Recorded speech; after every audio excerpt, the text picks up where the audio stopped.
Hello, and welcome to Glyn in the Glen. I am Glyn, and this is my Glen. Today I will be reading a short story from the Mr. Men collection, called Mr. Uppity. It was written by Roger Hargreaves in 1972.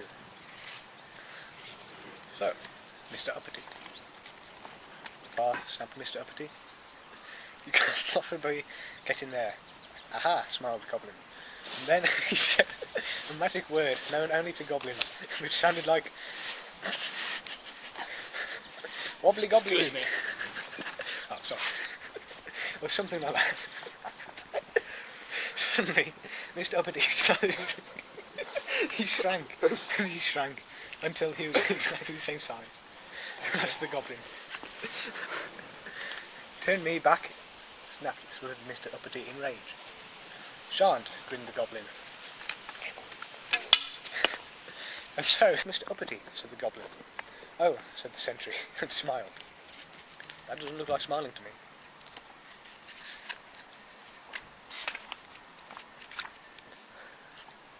I can see that what I've heard is true, said the king, looking at the indignant Mr. Indignant. Uppity. Indignant Mr. Uppity. You are much too puffed up with your own importance. Therefore, he continued, I'm going to allow you to be turned back to your proper size. But when you get back to Big Town, if you're rude to anybody, anybody at all, you will immediately shrink to the size you are now. Do you understand? The goblin then took Mr. Uppity through the kingdom of the goblin, and up the staircase and out of the tree at the bottom of Mr. Uppity's garden. The goblin looked at Mr. Uppity and said something which sounded like coggly boggly wow, or something which is probably wobbly gobbly goo. That said backwards. And Mr. Uppity grew and grew back to his original size. Now you remember what the king said? King said, warned the goblin. Don't be so uppity in future. Mr. Uppity marched off furiously up to his enormous house.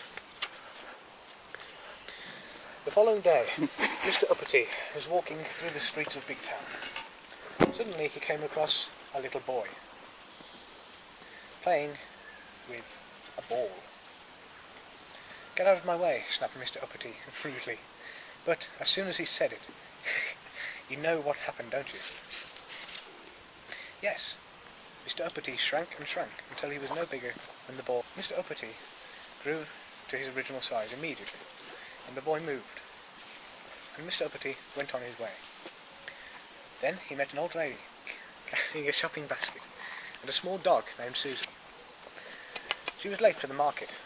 Excuse me, she said to Mr. Uppity. Could you tell me the time, please? No, said Mr. Uppity rudely. But as soon as he'd said it, you know what happened, don't you? There's old Mrs. Polly Bottom. Yes, Mr. Uppity shrank and shrank until he could easily have fitted into the old lady's basket. Oh dear, he gasped, and then he thought, I'm sorry, he said to the old lady. What I meant to say was... He turned back to the man and said, Thank you.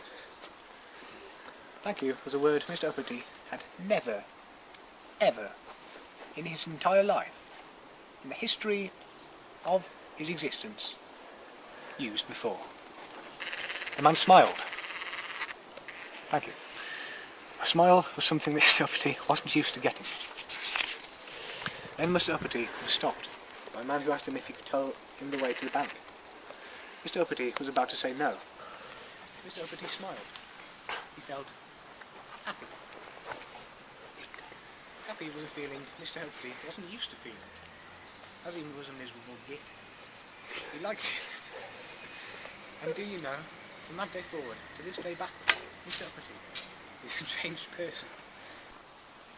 The end. Tune in next week for the next episode of Glyn in the Glen. Back with me, Glyn, in my Glen. But for now, goodbye. Join us next time when Glen has got another story to tell. Until then, say goodbye. Goodbye. Wave goodbye. Wave goodbye. wave goodbye.